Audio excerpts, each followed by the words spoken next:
All right, welcome to another video blog. I've been a little bit slow getting these done over the last couple of months. It's summertime. People are away. I've been busy. Family's been visiting. So I apologize for not getting on it, but back at it now. We have a lot going on here. I've got the Toyota Tacoma event I'm going to next week. Then we've got the smart car in Portland, Oregon. Going to be test driving that. The new Lexus RX. Also going to Frankfurt for the auto show. I get a chance to drive the Volkswagen All-Track. That's the all-wheel drive sort of SUV style version of the Golf Sport Wagon. So that's going to be happening in Germany. And what else is going on? Then a Nissan event for their new crossover in the Infinity line. So lots going on. So make sure you check back on all of those. And if you want to get a question through to the blog, go to my website, Motormouth Canada, and you can ask a question there in a longer form. The first one comes from Nicholas J. Paris, and he says, great video, Zach. Love watching your reviews. I'm currently in the market for a crossover under 15 grand. This is a used vehicle. Looking for something that's fuel efficient, no V6, reliable, no premium fuel, all-wheel drive, Navi preferably. I had the 2010 Tiguan, was a great choice, but it requires premium fuel. That's true. So I'm looking at the Hyundai Tucson. I'm also looking at an Escape, Santa Fe, Hyundai Tucson, Sorento, Forester, CX-7, Honda CR-V, Mitsubishi Outlander, Kia Sportage, and the Toyota RAV4. Now these are all roughly 2010 models, so under $15,000. If it was me and I was buying a 5-year-old crossover for under $15,000, I would go right to the Honda CR-V. The Honda CR-V, in my opinion, up until the latest model where they changed to the new CVT transmission, has been fantastic. It's not sexy. It's not going to do, the fastest lap around any track. It's just a good, solid, practical vehicle that's going to meet the needs of your family. A used Toyota RAV4 would be in there as well. Other than that, a Tucson or a Sportage would be good choices. But you know what? First and foremost, it would be the Honda CR-V and the Toyota RAV4. I call it the bank of Toyota and Honda. You put your money in, you get your money back. If you can spring a little bit more money, get a 2012 CR-V, because they did some nice updates to that. They carried over the engine and the transmission, but they did a much nicer job on the inside. Amita Ogahi says, hey Zach, what do you think about purchasing a formal rental car? I'm thinking of buying a formal renter Dodge Charger 2014. The price varies from $20,000 to $24,000.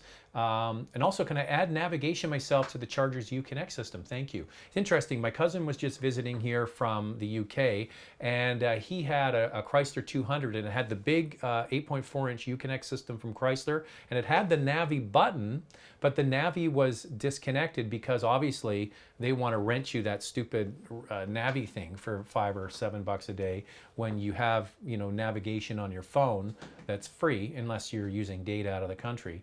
So I don't really know the question to that. I would suspect you could do a pretty good search online and find out if X rental cars that have the Navi button has been maybe disabled, if you can re-engage that. So I'm not sure about that. Rental cars as a used purchase. All right, now rental cars, they're flooded in the marketplace with a lot of the same kinds of cars. So the Chrysler 200 has been a favorite. The Dodge Journey, the Avenger, the Dodge Journey, all of those types of vehicles, the old Chrysler 200, you see all of the same vehicles being pushed into the rental market, and when they come out the other side, because there's so many being flooded into the marketplace, that they bring the price down. So what I want you to do is go and look at CanadianBlackBook.com, CanadianBlackBook.com for a 2014 Dodge Charger, with the same kind of kilometers on it and the same trim level, and see what the wholesale and the retail price are, and then you'll know. Now, a 2014 Charger at $20,000 to $24,000 doesn't seem like it's totally out of line, considering it's a base model V6 and all of that. So once you compare the pricing online at CanadianBlackBook.com, then you'll have a good idea. Always, always, always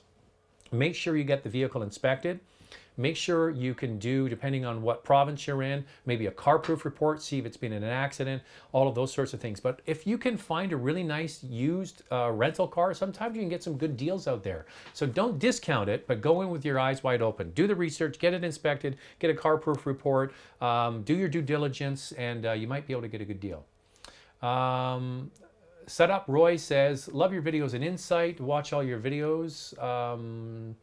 I am 28 and planning on a hatchback. I care less about power and sporty driving. I'm more about comfort and fuel economy. I'm single. My commute is 10 kilometer in local roads, and I drive around 100 to 150 kilometer on weekends, mostly on the 401 in Toronto. My budget's $25,000. What do you recommend? I was thinking about the new Scion IM. I'm not sure I should buy the first generation vehicle. What do you consider? Okay, what I would think is the new Scion IM is an already existing vehicle that's sold in other parts of the world under the Toyota badge, and it's going to be coming here to North America very shortly. Actually, we're going to be going on an event to drive the Scion IM shortly. So that's a consideration. I would think for the under $25,000 mark, you're probably better to buy a subcompact car and get it nicely equipped versus trying to buy a sort of lower priced compact car in a hatchback arena.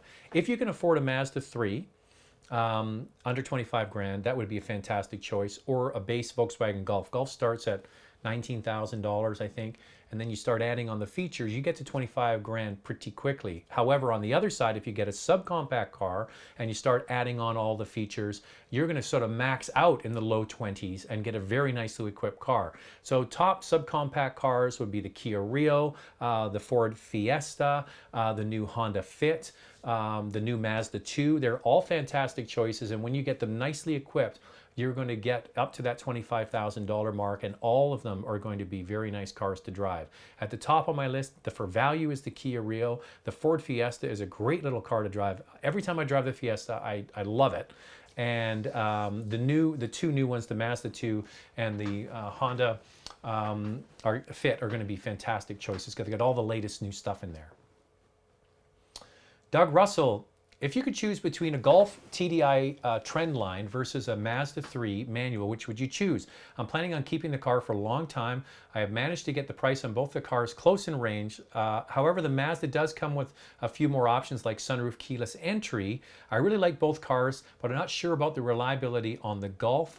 Also, the Mazda is not as refined in inside and lacks the pull, that's the torque, of the TDI. Both cars are great. I'm not going to disparage either one of them. If you look, however, at Consumer Reports studies for initial quality studies, Mazda is not in the same league as Toyota and Honda when it comes to reliability and long-term dependability. And Volkswagen isn't either. Volkswagen has been coming up immensely over the last several years, and they're making fabulous cars. That new latest generation Golf, if you watch these video blogs, you know I talk about it a lot, and I get tons of questions on it. So I have no problem recommending either one of these cars. Now, keeping it long term, you always have to consider getting an extended warranty if you're going to buy the car new and keep it for a long period of time. The Golf will have much better resale down the road because diesels, especially Volkswagen diesels, they hold their value so much higher than most other cars.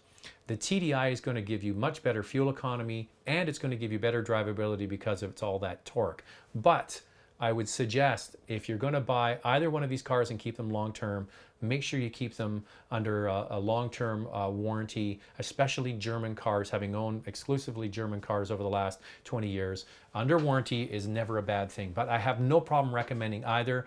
I would suggest that the TDI is going to give you a slightly more refined ride, and the Mazda will give you a slightly sportier ride. So drive them both, see which one you like. Either one is great.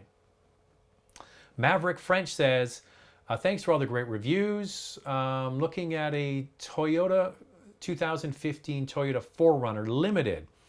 Is there a better vehicle in the price range I'm missing? Our family lives in Northern Ontario, and the winter is long with lots of snow. We drive 20 to 25,000 kilometers a year and would like something reliable and bulletproof. We've also looked at the Durango, the GM triplets, and the Explorer. Looking forward to your thoughts. So I kind of was thinking about this. If I lived in Northern Ontario, northern anywhere in Canada, and I needed a truck, I would get what's called a body-on-frame truck. So that means a proper chassis with the body bolted on top. Crossovers are car platforms built up into sort of an SUV crossover look. So the ones that I'm going to talk about are all body-on-frame truck-based platforms, and that Toyota 4Runner is that. The Toyota 4Runner is built off the Toyota Tacoma pickup truck platform. And the new Tacoma is coming out. I'm going to the event next week to drive it. So I would suggest there's probably going to be updates to the 4Runner coming right behind it, probably for the 2016 or 2017 model year. So, excuse me. So the 4Runner absolutely is going to do everything you want. It's got the all-wheel drive or the 4x4 capability. It's got that pickup truck platform. It's not the most sophisticated on the inside, but it's going to do the job. It is going to be reliable and bulletproof. The question I have for you in Northern Ontario, do you have a place to buy it and service it?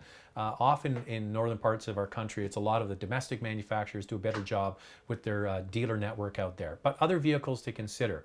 So you have the triplets from General Motors. That's the GMC Yukon, got the Chevy Tahoe, then you've got the Cadillac version of that. They're all fantastic. I got to tell you, General Motors absolutely hit it out of the park with those full-size trucks, but they're big and they're very well made and they know what they're doing, and I would have no problem recommending any of those vehicles, and you can get them as luxurious as you want. You see a lot of those types of full-size trucks used in Northern Canada. Others to consider, the Nissan Xterra, same thing.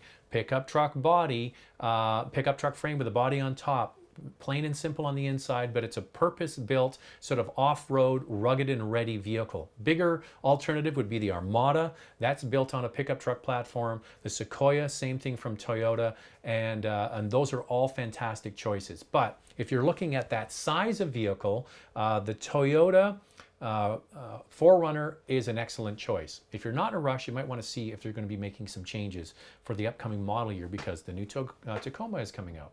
So hopefully I answered your question. If you want to get yours in, send it through to Motormouth Canada on Facebook.